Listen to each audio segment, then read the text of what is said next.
अपर्णा यादव को वहां से उतारा जाता है तो ये भारतीय जनता पार्टी के लिए एक बड़ी चुनौती भी हो जाएगी, क्योंकि बृजभूषण शरण सिंह के साथ वहां की जनता पूरी तरीके से खड़ी के बाद एक चेहरों का जो आप कह सकते हैं अदला बदली जो वो चल रहा है। अगर बृजभूषण शरण सिंह के साथ बिल्कुल यही मामला होता है तो वो भी कहीं ना कहीं समाजवादी पार्टी को एक विकल्प। नमस्कार, मैं नाज़मीन खान और आप देख रहे हैं SPN9 न्यूज। आप सभी का स्वागत है मेरे खास प्रोग्राम चुनावी अखाड़ा में। लोकसभा चुनाव के मद्देनजर सबसे ज्यादा सीटों वाले राज्य पर अगर चर्चा करें तो उत्तर प्रदेश में अभी भी भारतीय जनता पार्टी 2 सीटों पर प्रत्याशियों का ऐलान नहीं कर पाई है। अभी भी समय लगाया जा रहा है कि भारतीय जनता पार्टी इन 2 सीटों पर कब ऐलान करती हुई नजर आएगी। एक सीट केसरगंज की आती है, दूसरी सीट रायबरेली की आती है। केसरगंज से सांसद है बृजभूषण शरण सिंह, वहीं रायबरेली से भारतीय जनता पार्टी कोशिशों में लगी हुई है कि एक ऐसे चेहरे को उतारा जा सके जो कांग्रेस के गढ़ में उन्हें हरा सके। लेकिन भारतीय जनता पार्टी की तरफ से 2 नाम अब चर्चाओं में देखे जा रहे हैं। एक नाम है बृजभूषण शरण सिंह और दूसरा नाम है अपर्णा यादव का। अपर्णा यादव को लेकर चर्चाएं तेज हैं कि रायबरेली या फिर केसरगंज से भी चुनाव लड़ाया जा सकता है, क्योंकि बृजभूषण शरण सिंह का पत्ता कट होने की संभावनाएं जताई जा रही हैं। लेकिन क्या ऐसा होता हुआ नजर आएगा, इससे जुड़े हुए तमाम सवाल बनते हैं। मेरे साथ मेरे सहयोगी अबरार जुड़ चुके हैं। अबरार, क्या लगता है कि बृजभूषण शरण सिंह का क्या केसरगंज से टिकट काट दिया जाएगा, और अगर टिकट काटा जाता है तो क्या उनकी जगह अपर्णा यादव पर भरोसा जताया जा सकता है? क्या अपर्णा यादव केसरगंज से चुनाव लड़ सकती हैं? क्या लगता है आप? देखिए, बृजभूषण शरण सिंह को लेकर भारतीय जनता पार्टी इसलिए भी इतनी ज़्यादा गहन चिंतन मंथन कर रही है चूँकि उनके ऊपर जिस तरीके के आरोप लगे हैं, उनकी जो भाषा है और उसको लेकर के जो पार्टी एक डैमेज कंट्रोल से जूझ रही है। लगातार महिला संगठन उस व्यक्ति के खिलाफ अपनी आवाज़ बुलंद कर रही है और ख़ास करके महिला पहलवानों ने जिस तरीके से इस पूरे मामले को लेकर के प्रदर्शन किए हैं और वो हाईलाइट हो गया था पूरा का पूरा मामला। ऐसे में अगर भारतीय जनता पार्टी उनको टिकट देती है तो साफ तौर पर देखा जा सकता है कि फिर से कहीं वो महिला पहलवान जो है वो सड़कों पर ना उतर आए।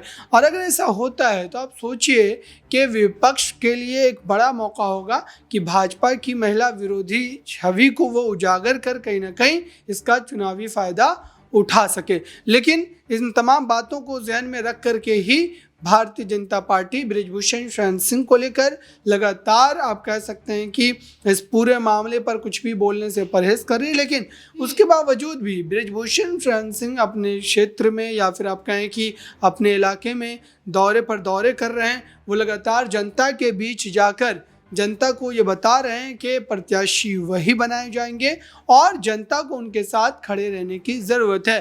कई बार उन्होंने गाड़ियों का काफिला भी निकाला है और ये तस्वीरें लगातार हमें देखने को मिल भी रही है।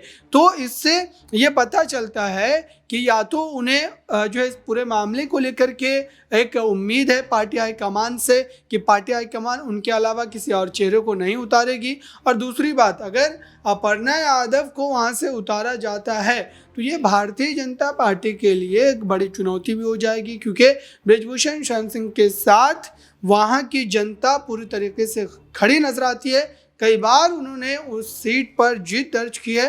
तो इन तमाम बातों को भाजपा जो है नज़र में ज़रूर रखेगी। अगर अपर्णा यादव को उतारा जाता है तो अपर्णा यादव को हराने के लिए जो है बृजभूषण शरण सिंह काम करते हुए नजर आएंगे। तो ऐसे में यह फैसला बिल्कुल गंभीर माना जा रहा है भाजपा के लिए भी कि आखिरकार अगर वो बृजभूषण शरण सिंह को नहीं भी उतारते हैं तो दूसरा विकल्प कौन होगा, और क्या उस विकल्प के उतारे जाने के बाद बृजभूषण शरण सिंह उनको जीतने देंगे, क्योंकि उनकी जो छवि है बिल्कुल उस तरीके की है। ऐसा नहीं है कि वो परंपरागत तौर से भारतीय जनता पार्टी में हमेशा से जुड़े रहे हैं, वो इससे पहले समाजवादी पार्टी में रहे फिर भाजपा में आए, तो जाहिर सी बात है कि उनके पास और कई विकल्प खुले हुए हैं। और बृजभूषण शरण सिंह ऐसे नेता हैं जिनकी अपनी एक फैन फॉलोइंग है, अपना एक वोट बैंक है, और यही वजह है कि वो समाजवादी पार्टी को छोड़कर भाजपा में जब आए तब भी वो जीते थे। तो ऐसे में मुझे लगता है कि ये भाजपा के लिए कहीं ना कहीं गले की फांस जो है बन चुके हैं। देखिए, बृजभूषण शरण सिंह गले की फांस बने हुए हैं, लेकिन बृजभूषण शरण सिंह का दावा तो ये भी होता है कि ये सीट उनके अलावा परिवार वाला भी नहीं रह सकता है। यहाँ पर वो दावा करते हैं कि इसी सीट पर वो उतरते हैं। अगर वाकई जो हम बातें यहाँ पर करते हुए नजर आ रहे हैं कि अपर्णा यादव को भारतीय जनता पार्टी केसरगंज से उतार देती है, तो बृजभूषण शरण सिंह का समर्थन करना नामुमकिन हो जाएगा और बृजभूषण समाजवादी पार्टी की तरफ अपना रुख कर सकते हैं 2009 की तरह। पहला चुनाव समाजवादी पार्टी के तहत रहकर उन्होंने लड़ा और जीता भी। तो क्या बृजभूषण शरण सिंह के लिए जो रास्ते खुले हैं, उन रास्तों को अपनाते हुए नजर आ सकते हैं अगर वाकई अपर्णा यादव केसरगंज से उतर जाते हैं तो? देखिए बिल्कुल जो है ये हो सकता है, क्योंकि हमने देखा है कई बार जो है चुनाव में जो है नेता अदला बदली करते हैं और अभी वो तमाम चीज़ें चल ही रही है। हर पार्टी के प्रत्याशी या फिर जिनको उम्मीद थी कि जो है पार्टी हाईकमान उनको सीट देगी, जाहिर सी बात है कि उनको अगर इस तरीके के झटके लगे हैं तो वो कहीं ना कहीं एक नए विकल्प की तरफ ज़रूर सोचना चाहते हैं।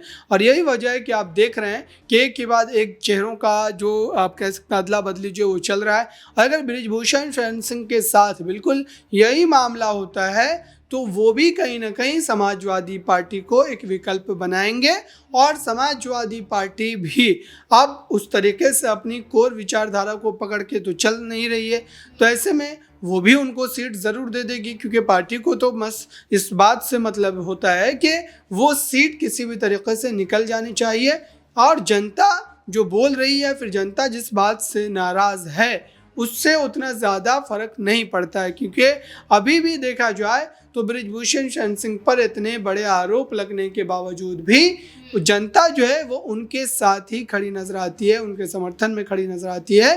तो ये सारी चीज़ें कहीं ना कहीं उनके पक्ष में बनी हुई है और इन्हीं तमाम वजहों से जो पॉलिटिकल पार्टीज़ है उनको जो है वहाँ से उतारने पर मजबूर भी होंगे। एक आखिरी सवाल रहेगा कि चर्चाएं तो रायबरेली से भी थी कि अपर्णा यादव रायबरेली से लड़ सकती है, क्योंकि खुद अपर्णा यादव ने इच्छा जाहिर की थी कि मैं अपने परिवार वालों के खिलाफ नहीं, लेकिन प्रियंका गांधी वाड्रा के खिलाफ ज़रूर चुनाव लड़ सकती हूँ। तो क्या रायबरेली भी एक ऑप्शन हो सकता है अपर्णा यादव के लिए? देखिए, रायबरेली को लेकर के जो है भारतीय जनता पार्टी ने अब तक इस तरीके के संकेत तो नहीं दिए, लेकिन जो है लगता है ये कि अपर्णा यादव को भारतीय जनता पार्टी जो है वो लोकसभा का चुनाव अगर लड़वाएगी तो वो यादव खेमे के खिलाफ ही लड़वाएगी, क्योंकि भारतीय जनता पार्टी ये जान रही है कि इस समय अगर यादव परिवार के खिलाफ बिगुल नहीं फूंका गया तो जाहिर सी बात है कि आने वाले विधानसभा चुनाव में भी उन्हें इसका भारी नुकसान जो उठाना पड़ सकता है। और यही वजह है कि लगातार आप देख रहे हैं कि इस पूरे मामले को लेकर के स्थिति जो है वो बनती चली जा रही है। लेकिन देखना है कि अपर्णा यादव की सीट क्या वाकई रायबरेली से तय होती है, चूँकि रायबरेली सीट को लेकर के भी काफ़ी ज़्यादा चर्चा है। वहीं दूसरी तरफ हो सकता है कि समाजवादी पार्टी वहाँ से अपने प्रत्याशी ना उतारे, चूँकि अब देखिए कि समाजवादी पार्टी ने पिछली बार भी 2 सीटें छोड़ी थी। तो ऐसे में अपर्णा यादव को अगर उतारा जाता है भारतीय जनता पार्टी की तरफ से तो ये उनके जीतने के चांसेस को भी बढ़ा देगा। अब ये भारतीय जनता पार्टी पर निर्भर करता है कि 2 सीटें बची हैं, इन 2 सीटों पर आखिरकार किसे प्रत्याशी के रूप में उतारते हुए नजर आएंगे। क्या इन 2 सीटों में से अपर्णा यादव का नाम भी शामिल होता हुआ नजर आएगा इन 2 सीटों पर? इस मुद्दे को लेकर आपकी क्या राय, कमेंट सेक्शन में जरूर बताएं। देखते रहें SPN9 न्यूज़। धन्यवाद।